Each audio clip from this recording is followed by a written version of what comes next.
Hello, Alison. Hello. Welcome to Gentle and Brutal. So, Alison, midwife, Havening practitioner, Havening trainer, author, also ancestral healing as well, I believe. Yep, Yes, amazing. So, thank you so much for coming. Thank you so much for doing this. you're So, welcome. can you Happy tell to be me here. a little bit about what led you down this path that you've taken, kind of any bits along your journey that really kind of help explain who you are today in terms of, having done so much and contributed Yes. so much. Yeah. Can you tell me a little bit about your journey? Perfect. Yes. So, well, it all started at my birth, really, Jenna. I mean, I'm not going to go my whole life story, but basically, I was born to a mother who had lost two babies before me, and I think that's really set the template for my life. I feel like I came in healing the wounds of the mother, and when I have, explored it in more recent years, what is part of my mission here, which is to heal the wounds of the mother.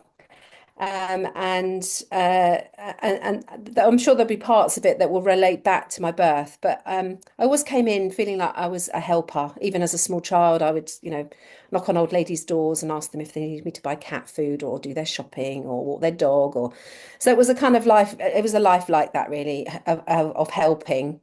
And from about 14, and I would look after all the babies on the street. So I was very attuned to babies. I really loved babies. And I was about 14 and I thought I really want to be a midwife. I didn't know why. No one else had ever been a midwife in my family.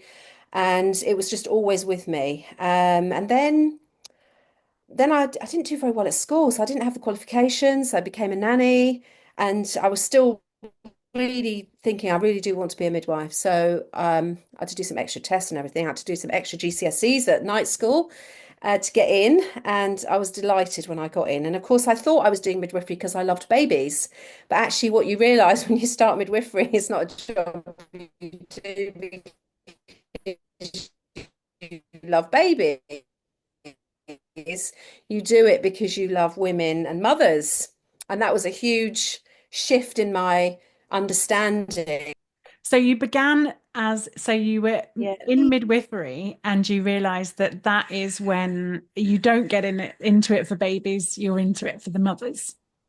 Yeah, into it for the mothers. And I was in a group of women who were in their 50s, so sort of age I am now.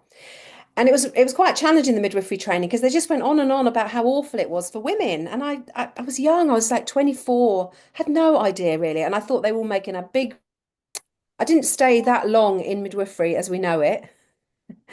I did it for a few years and then I had my family and I had a lot of breastfeeding issues with my first daughter. And um, that really led me down another path. I thought, why is this so hard? This has been so difficult. And I realized I didn't actually know much then at all. And the information I would have given women at, at that time when I was so young, now I just roll over in shame, how much experience gives you. You learn so much more by, the older you get, really. So anyway, I went down this path. I became an NCT breastfeeding counsellor and a lactation consultant.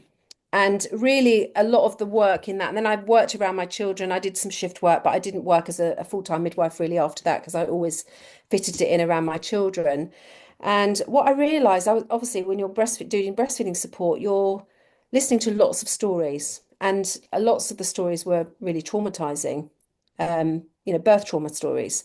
And then this link between birth trauma and the breastfeeding issues, it all started to like pieces of the puzzle were all kind of coming together over the years. And then I think I must have put it out to the universe that I needed something to help these women because I was offering breastfeeding support, which sometimes helped and sometimes not. And I thought, no, there's something deeper going on here. And wouldn't it be really good to have a tool that you can just kind of use when you're at the visit and the trauma goes, thinking, how will I ever find that? Anyway, I didn't look for Havening. Havening found me. I went along to a demonstration locally to home. It was an introduction that was happening. And when I witnessed it, I just thought that I have to learn because that is it. Because I saw the transformation before my eyes with one demonstration. And I thought I really do have to, I just have to learn how to do that.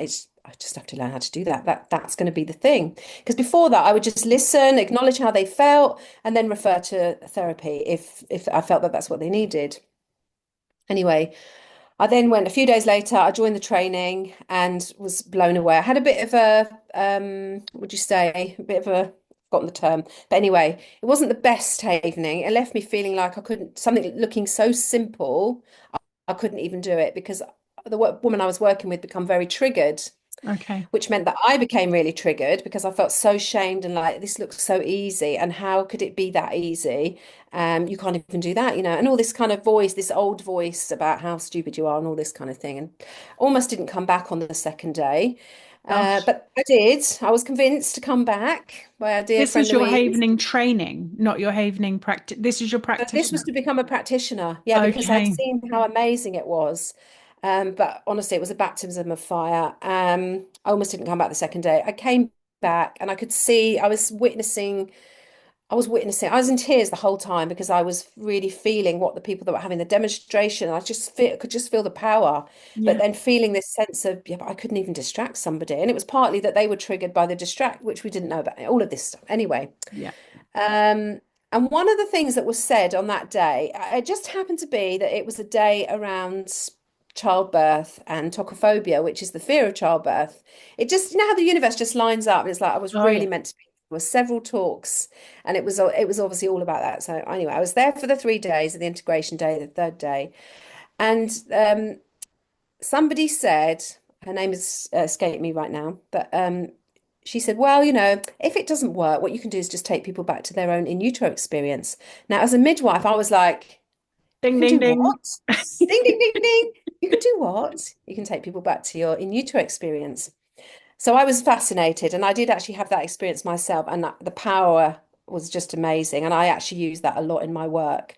The other thing that had happened on the second day, after my hideous first day, a woman came and sat next to me, and she said, I hope you don't mind, she said, but I've sat here for a reason today. And she said, it's because I want you to heal my birth trauma. And I was like, me? Did you see the hash I made of it yesterday? No, no, no, I can't do that. Anyway, I got some help from one of the facilitators, and she went back into the group after like 20 minutes. She got very, very activated. I was thinking, I'm really glad I asked for help.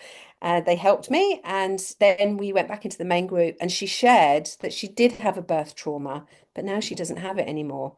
And so for the rest of the 2 days, I was like, are you sure? Go back again. Get yourself back in the room. Can you go? And she couldn't. She just said, no, I've now just got that beautiful image of me and my baby. So, although it was a baptism of fire, I realized the power of havening. So then I started to work with more women that were on at that time, more women on their pregnancy journeys, um, and postnatal, obviously, helping to heal birth trauma. But I was also using it for myself because I realized that all of that crying was all basically I was being triggered. And all the stuff I had buried through my childhood, through my teenagehood, was all coming to the surface. And then I had havening to help. So it meant that I went on my own personal journey. And of course, although healing can be very painful, when you're on the other side of it, it is amazing. So I feel like I was probably going around with very, very heavy backpacks of suppressed trauma that I didn't even know was there. And suddenly the backpack came off, and it's like I grew wings. And then all this other stuff started to happen, which was more of well, it was really like an awakening. I wasn't carrying that trauma, so it just made space for who I truly was, really. And Yeah. I had no understanding of that before. I had no trauma before that. Yes. And it's a funny word, right? I mean, Yeah, when you say to people, if you use the word trauma, they're like, well, I don't have any trauma. And you're like, okay, that's absolutely fine. yeah, Did anything happen that made you upset when you were a child? And they're like, well, and then they start listing off some of the most yeah, hugest things you've ever heard of. And I think sometimes we run the risk of thinking of trauma as things like war yeah, and like, the biggest things that our minds can think of. And actually, it can be as simple as feeling humiliated in your classroom because you've put your hand yeah, up for something. I mean, yeah, it's so yeah, broad, the term. yeah, But absolutely. yeah, thank you for sharing that. What a journey. that led What a you that journey. What a journey. So then I thought, well, you might ask me a question in a minute, but I thought about writing a book actually. And it wasn't really about, it was a bit about that, but it was more about breastfeeding. I had 25 years of experience, supporting women in breastfeeding. And then this little trauma piece that was there as well. I thought it'd be a great book. We'll get to the underlying feelings of why breastfeeding doesn't always, because all the books are written about what to do if you've got mastitis, what to do if you've got, sore nipples or whatever. And this was about why are you having that? What's underneath all of that? Which is still it's still in my mind, but that wasn't the book I it started to wasn't write. what came out of you, was it? No. Do you want to speak a little bit about what you did produce? Yeah, okay. So I had it in my mind I'd start writing this breastfeeding book. I thought it's time now. I would just kind of get into a bit of a meditative state, just quietly, just come to my heart and then just start writing. So it was like pages and pages, no mistakes, just pages and pages and pages and pages and pages of A4 sheets. And then I'd read it back and think, well, this isn't about breastfeeding. It was the most bizarre thing. I had no idea. Of course, now I know it was automatic writing, it was being channeled, but I didn't know anything about any of that. So I got very curious about where the messages were coming from, and then I had to kind of sit in meditation. And around the similar time, I was going to birth. I was working as an independent midwife from 2014 to about 2020, and I actually had done Reiki, but I started to hear the voices of babies when I was at births. And it was more than my intuition, which would be, I would just tell her to get up and move to the bathroom or, get her to lift her leg or whatever. But these messages were really clear. Things like she needs to move her left leg so that I've got more space to get out. And then I'd be like, okay. So then I said, why don't you just lift your left leg and then pull, the baby will just come out. That person needs to leave the room. We need to go and be in the bathroom. This kind of thing, which was more than my intuition. It was more than that, but again couldn't describe, couldn't explain it. And I thought, well, it must be happening for a reason. And then, of course, I started to write the book, and that was obviously the reason I needed to have those experiences. And also, I'd been doing havening for a while, taking people back to their in utero experience, discovering that, gosh, don't we remember, our in utero experience and our birth experience. It's held in our bodies. We don't remember it physically, but our bodies remember it. There was kind of all this information leading up to the book. And some of the stuff in the book I had never heard of. And I thought, I better look this up because I don't know about this. No one's going to believe me.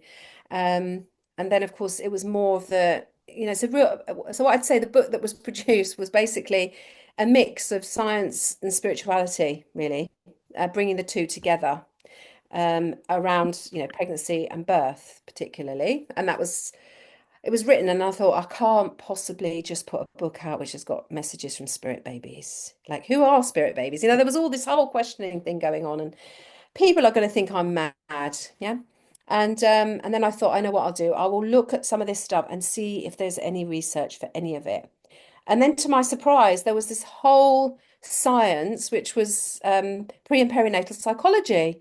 And I thought, how have I been a midwife this long? And I have not heard of pre and perinatal psychology because this stuff really matters.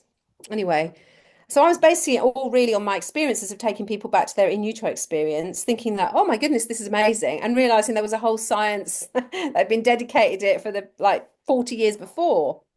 So it ended up having some of that in the book, and I put the references in, and then I thought, okay, it's probably ready. But then when I'd written it, I said to the publisher, okay, I've written it, but actually, I don't really want to put it in the world. And she was like, no, you've written it now. You have to put it in the world. But it was quite a challenge because I just thought people are going to think I'm crazy. That was my question. What was the obstacle? Because I'm imagining going from, so I started in forensics, so I started Mm, in kind of, science. And yeah, when I think about being a midwife, it's academic and medical, and it's very specifically science yeah, based, right? yeah. So was one of your obstacles like how did you square that circle to move and blend in the science and the spirituality? What was that like for you as an author? Well, I think originally because I had just the messages from the babies, I thought there's no way, there's no way. You're gonna have to do something else with this. There's just no way. So then I got the references, about 400 references in it for stuff that was in the book. So I was like, okay, that's fine. But then it was the fear of bringing it out. And how will I be received? People will actually think I'm crazy. And I did have real fears, not sleeping at night with the fear of taking that book out into the world. They would take away my registration. I'd never work again. I might even be dead by this time next year. They were real fears. It was quite terrifying. And it was, yeah, it was, oh yeah, it was like it was in my whole body. Like the fear was in my whole body. And then the only thing that I could do to calm myself, I mean, I had havening. Thank goodness I had havening because when the fear would come up, I could just haven the fear and and then create a new image. And so I did a lot of havening in the weeks leading up to the launch of the book because I did just think, just people are just going to think I'm bonkers. They really will think I'm crazy. And it was, and of course, look, here we are, 2.5 years later, I'm still alive. I still have my midwifery registration. It's like nothing happened. So the fear was so huge, but actually nothing happened. And I expected, people to write terrible comments, and there's been a few, but actually, the picture I had built beforehand was so much more a bigger, awful picture. And I had my book launch, and people were very kind and loving, even if they didn't really understand spirit babies. People were really understanding. And, it has created a bit of a ripple in my family. I think they really do think I'm a bit bonkers, but the thing that really kept me was if this book makes a difference for one person, then it's worth being out there. It's worth all of those painstaking hours if it makes a difference to one person. And then actually, the editor had experienced a lot of what I'd written about in the book. And Okay. so, I mean, this really made me cry. But when she finished editing it, she left a comment and said, editing this book has been so healing, and I don't feel I've got birth trauma anymore. And I just thought, Well, oh there's my your one goodness me. person. I'm done. And there's your one person. So then where was the one person? I thought it's not even out there. And the way that feeling of like it's made such a difference to one person, and I was like, you sure? You sure? Joy. And she just said no. And so what I realized the book is really it's a bit of a transmission. I've Yes. realized over time it's more of a transmission. And it really is, it's messages. The babies were giving me direct messages for their mothers on their fertility, pregnancy, and birth journeys about what it is that they wanted. And I still Mm. wasn't really sure what it was all about, but I thought I've obviously been given it for a reason, so I better just get on with it and just do it, which Yeah. is what I did. Yes, you did. My Yeah, goodness. yeah, It's yeah, a real soul-bearing exercise, isn't it, writing a book? yeah, really. I mean, it's It's a maybe real put me off journey. about writing another one, but then I think there are more books in there, but it's just because and you're telling a part of your own personal story as well. But more for me, it was the fear, the self-doubt of just people would just I'll just no one's ever going to speak to me again, that kind of thing. But I think what happened is there was a change. The fear was huge. I did the work around the fear, and then the fear of not bringing it out Ah, started to yes. because I knew then I haven't been given it for no reason. There's a reason, and I didn't know the reason at the time why that was, and it's still unfolding, 2.5 years later as to why I brought that book out. But Mm. I know now. But did it start to, this is what I'm experiencing with my book. It starts to feel like a disservice if I don't do this.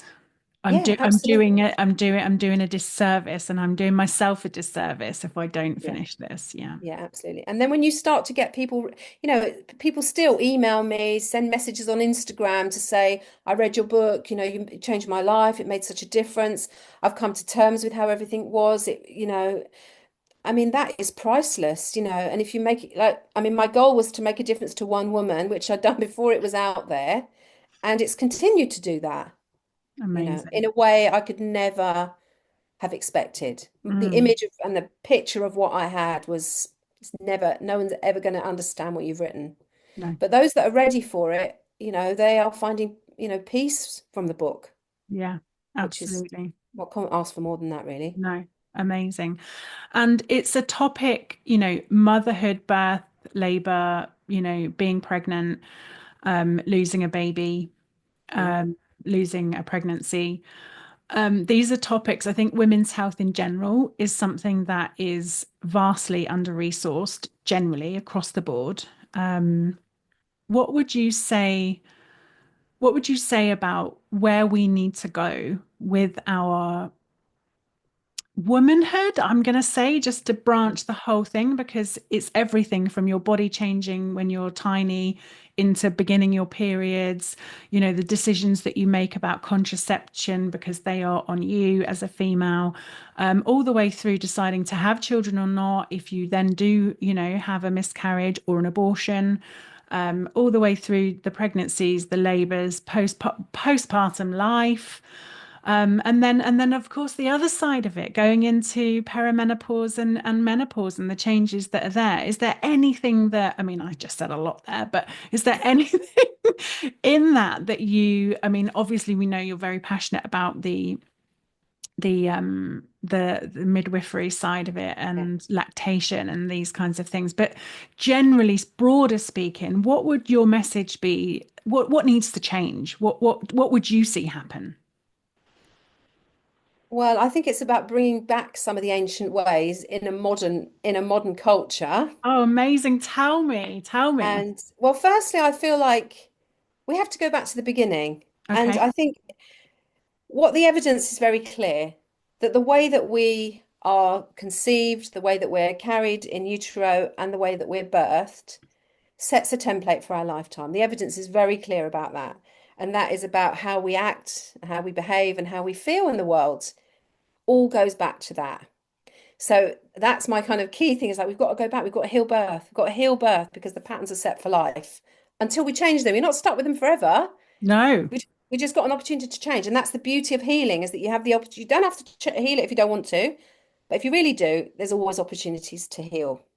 That's firstly, and then the other beautiful. thing I feel is, we have become so disconnected. That's my key thing, disconnected from our inner wisdom, disconnected to our ancestors, disconnected to our bodies, and it's this disconnection piece, and then disconnection to the spirit of our children, even before that, even before life. So for me, it is all about healing birth because we are carrying going back to healing the womb because we're holding all of those patriarchal stories in our bodies with nowhere to express them. I feel passionate really about reclaiming our rites of passage. So the Yes. way that we're born, what our first menstruation is like, what it's like, through childbirth. Because as a midwife, and I've seen it over the years, that women carry many traumas that often get exposed in the birthing room. Okay. Yeah, so women who've had, sexual trauma particularly Yes, can expose absolutely. itself now, nobody's really talking about this. No.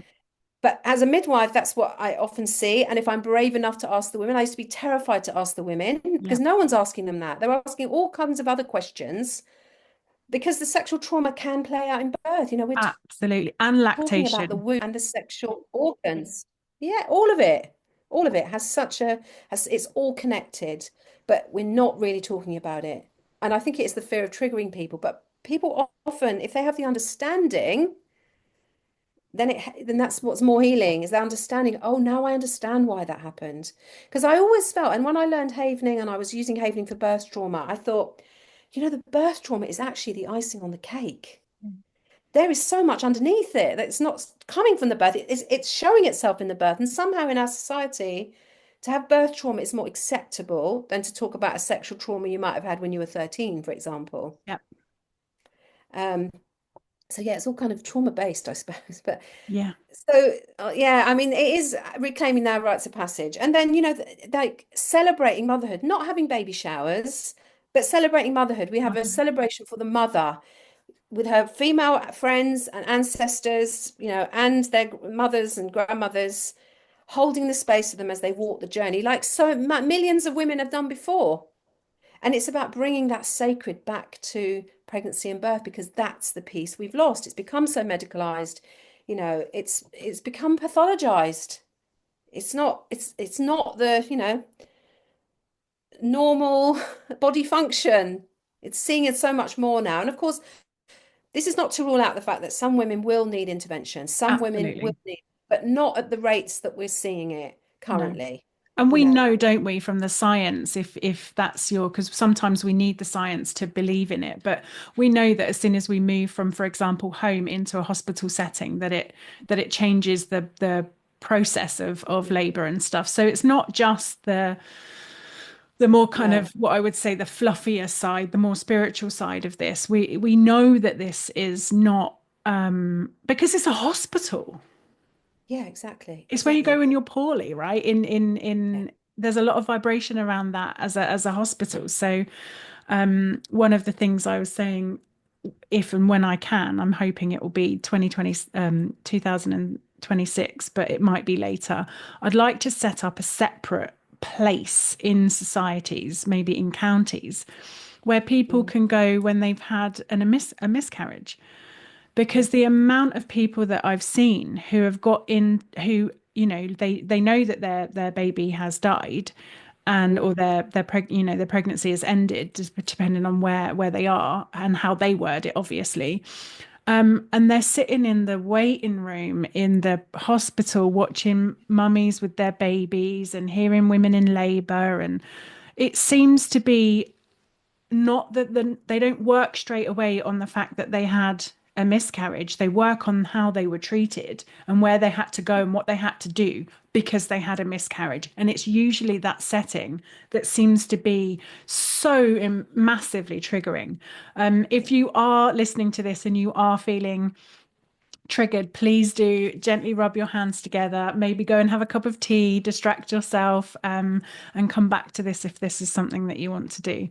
But yeah, it's so reclaiming, reconnecting, re is sacratizing a word? I'm gonna have it anyway. yeah, but it is, isn't it? It's about trying to bring back the sacredness, birth, because the other thing we've got in our society is like birth is a sexual event. It's like it's sexual and everybody's trying to avoid it, We're Yeah, using sex organs, they come out of the yeah, sex organs, yeah, baby.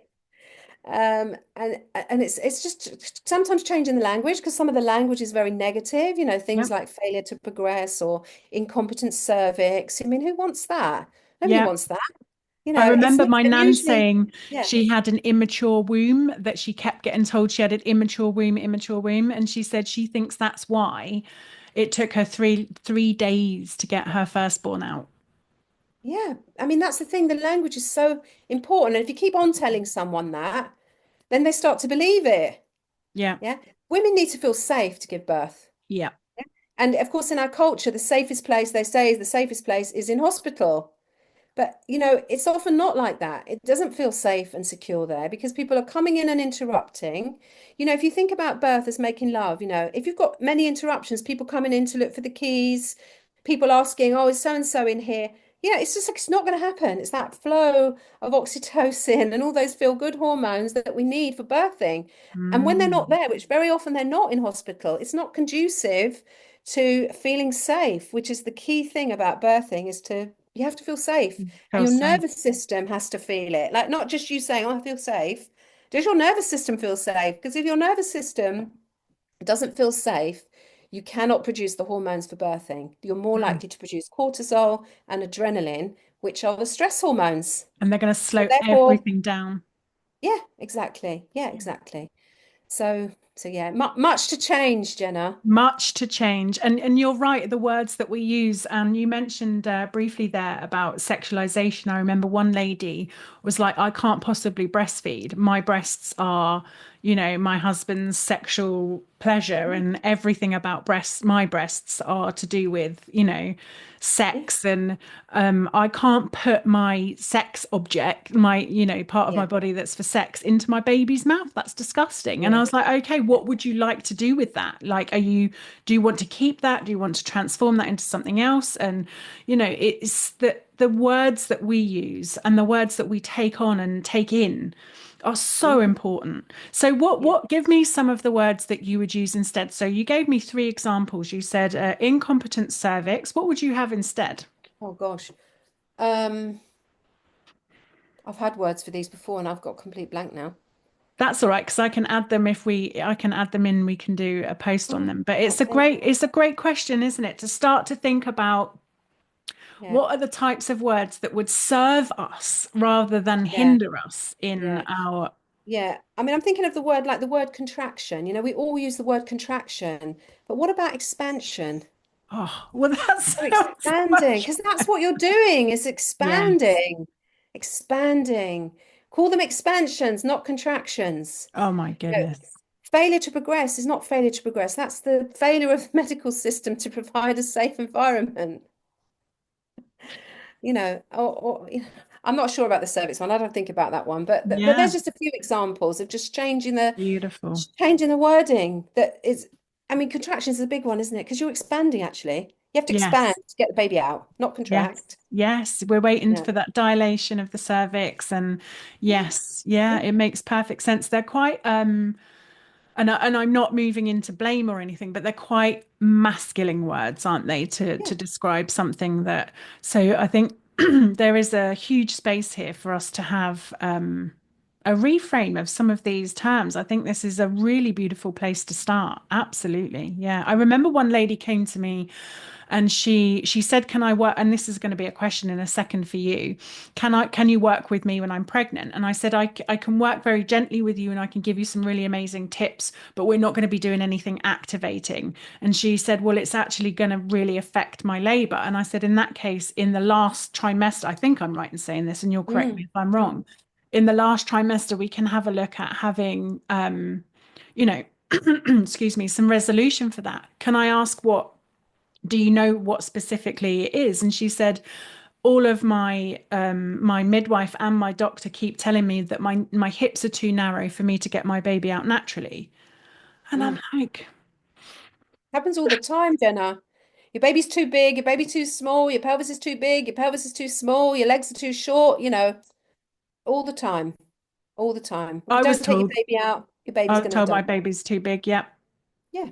Yeah. And it just, it's just, deal with it when it happens. It's just like it's just what it's doing in my experience, because since COVID, they seem to have lowered the threshold for induction as well. Okay. So they keep on, lots of people are saying, at 38 weeks, they're having discussions about induction. Now, I've been a midwife for a long time. We never had talks about induction till 41 weeks. So these Okay. poor women are being stressed out from 38 weeks about being induced. And if you don't get induced, something might happen to your baby. You don't want that, do you? I mean, no mother wants that, but they're using it as a scare tactic, which is Yeah. not okay. That's not Yes. okay, you Yes. know. And And there's a lot of that.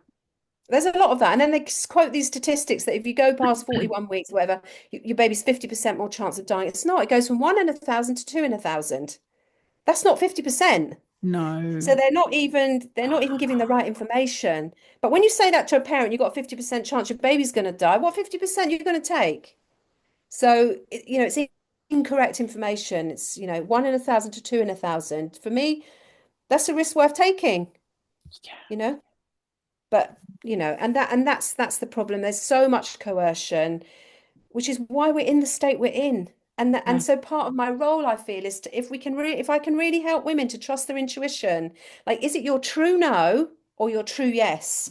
But when you say your true yes, that you want to have it or you don't want to have it, you're coming from a place where you're ready to accept the consequence of whatever it is you decide. And you Yes. take responsibility for that. And Yes. that's the thing I think we don't have in we don't want to take responsibility for it. We want the doctor to tell us, we want the Yes. midwife to tell us. Yes. But we're not the one who's got to live the consequences of the decision. They're not. No, we are.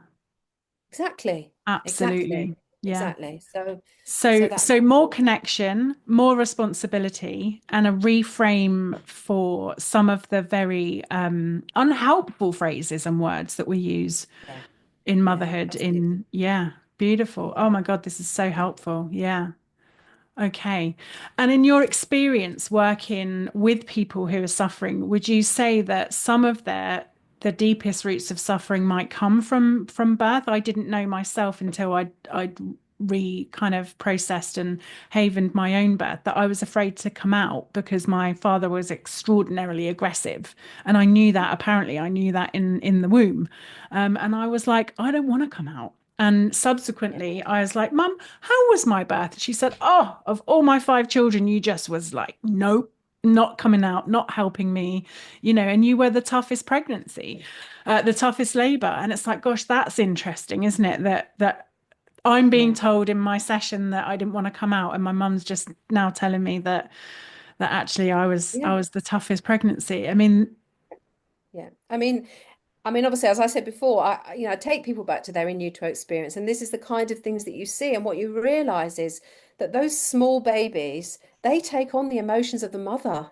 So whatever's happening in her environment, they're experiencing all of it because they're connected. So yeah, they're experiencing all of it. So if she's got any fears about it, or chances are you're like, I'm not sure how safe it is out there. yeah, Especially, if you're because you will have picked up in utero that there's violence going on the outside. yes, And yeah, so why would you want to come? You know? So, yes. and I've seen that time and time again where things are not great on the outside and babies are picking it up, so what we do when I'm doing the havening is that we like clear those emotions because they've often carried them and they're not even theirs. Potentially you may have been carrying your own mother's fears around Yeah, bringing another baby into this, who knows? And so absolutely. why would you not want to come out, Why would you not want to come out? Makes 100%. total sense. Yeah. But I see that time and time again in the work that I do, Jenna, of how much we play. So, if you're induced, like you're being forced, they are children often that do not want to be forced. They don't want to be forced. You can't force them to do anything, those children. Oh It's their my pattern love. goodness. Huh? Similarly, babies that if they're born by cesarean, I've had some born by cesarean myself, that they can't finish a project because it has to be done for them. Same with the Oh my ventouses or goodness. forceps. You see these patterns coming out in life, depending on how they were 100%. born. Some babies Yeah, are born really quickly, like almost too quickly, where mum's in shock, baby's in shock. yeah, And those children are just like, they're just well ahead of themselves. yes, They can't wait. They're just there. They just got to finish it, got to finish it, got to finish it.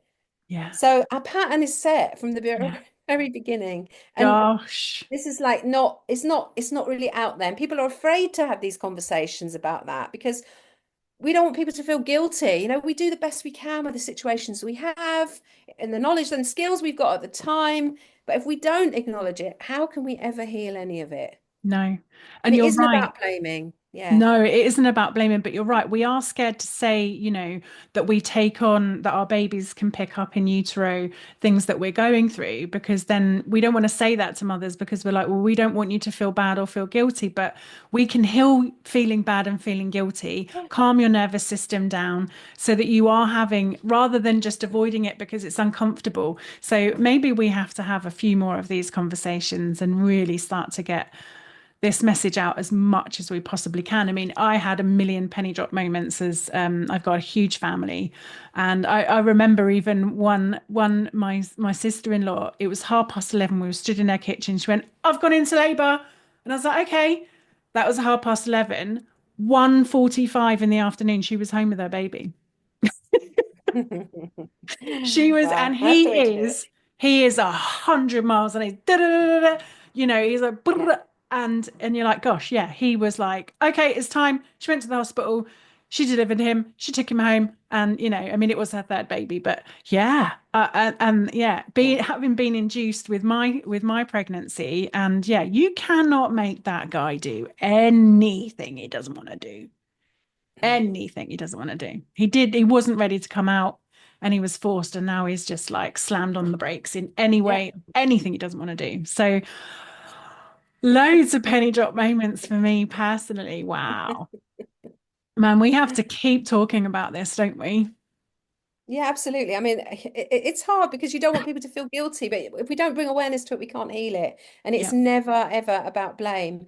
And the other thing I would say is, if women are going through a difficult time in pregnancy, it's just about connecting in with the baby and saying, I know things might not look great out here, but you are safe, you are loved, you are wanted. The baby just needs to feel safe, just like we need to feel safe during birthing and that they're welcome. Yeah. they're So welcome. Yeah. yeah, because they're the key messages that came through certainly in my book is that we want to be loved, we want to feel like we belong, so and it's okay to have moments where something stressful Of happens, course. but then you're just, of course, life is can be stressful. It's when you've got more chronic stress can have more of an impact, but reassuring the baby, talking to the baby, telling the baby, Dad and I had an argument today, but it isn't anything about you. It's Yes. nothing to do with you because Yes. babies just take on mother's emotions. Yes. So you Yeah. can have a good old chat. I mean, I teach in my sessions, to have a conversation with yourself in your body, to, if you've got period pains, to have a conversation with your, to have a conversation with your Yeah. womb, if you've got a poorly back or your sciatica or, whatever you've got going on, you can have. And I think I was going to ask you, and I will, what we need in our society in terms of healing. But for me to answer my own question, it would be that connection and communication with the body, and then if you're pregnant, with the body and the baby. But what would you say? Would you add? What would you add to that? What do we need in our society that we haven't already covered? Well, I mean, it is about restoring this sacred to birth, motherhood, and womanhood. And as I said, it's all become medicalized to the point where women feel completely disempowered in their own bodies and their intuition. So bringing more intuition, more ceremony, and true support back into where, I mean, the work I'm doing, fertility and birth care. And I suppose really it's about recognizing that healing isn't just about the mind, it's also about the body and the soul. I mean, personally, I think, is this why we're in the state we're in? Because we divided the body and mind, and the poor old soul and spirit doesn't even get a mention. And we're actually made of all three. So it's about bringing body, mind, and soul back together, really. Yeah, And I suppose the thing about trauma isn't that something you can simply talk about. You can't talk your way out of it. It needs to be processed on a much deeper sensory level. So if we integrate somatic healing, so body healing, with, along with ancestral wisdom, spiritual connection into mainstream approach to health, I think the impact could be profound. yes, and it would certainly So save the NHS a few pennies, huh? exactly. So, but it's like we have to learn to listen, listening to our bodies, our babies, and the wisdom that's come from our generations before us. And Yeah, I believe that when we do that, we don't just change our own lives, we'll change the world. yeah. I couldn't agree more. Oh my goodness, Alison, thank you so much. Thank you. Is there anything else that you would like to add or bring up into conversation before we close? Well, I thought I might ask you a question, Oh, actually. ask away. Um, Let me think. We talked about people suffering. So many people feel like they're stuck in their suffering and don't know where to start. So if you could offer just one simple, powerful practice for someone who's ready to shift but might feel overwhelmed, what would it be? So I think a really, really beautiful place to start if you haven't done any work. So this is if you've like, I know I've got stuff going on inside me. I know maybe it affects my relationships. I don't know where to start. And just the thought of starting is making me anxious. I would say don't think about healing your wounds. I would say just have a look at havening to heal how scared it feels to begin the journey. Just start where you Mhm. are. The actual very, very beginning of, I'm scared to start. That's where you start. You don't need to unpack. You will know that you have these things in your past. Sometimes you don't even know the things that you have in your past. And so there's this kind of rucksack that you mentioned, and the rocks in there. And the last thing you want to do is open them and get those rocks out. Don't just work on feeling resourced and calm and prepared to, if you want to, put that rucksack down. And then the process, right? You know that, oh, that's how you very gently open up something that's hurt you, because I opened up the fact, or made you anxious or triggered, because I've opened up and healed the fact that I was scared to even look. Yeah, Do you know yeah. what I mean? Really powerful because it can be terrifying. The idea of healing can be terrifying. And so I just love that it's about helping people to just feel resourced, like just calm the nervous system down, isn't it? Beautiful. Yeah. Yeah. Just start where you are. I'm scared to start, then don't start. Work on being scared to start. And then you've got the choice to choose. Yeah, beautiful. Yeah. Thank you so much. What a lovely question. Thank you. Thank you very Thank much. you. And so the book is called Baby Talk Uh, to Me, Baby Talk to Me, Spirit Baby Messages for the Journey to Motherhood. and we can find that on. So you'll find it on the socials. So I'm Alison Shaloe, .com. Also, the Sacred Fertility and Birth Sanctuary.com, it's on there as well. Instagram, Alison Shaloe, or Sacred Fertility and Birth Sanctuary. Amazing. And in terms of what you can offer and how people can connect to you via the ways you've just said, but what would you be offering? What do you offer in terms of midwifery, private doulaing? Like what is it? Sessions, havening sessions, havening training. What is it that we can come and see you for?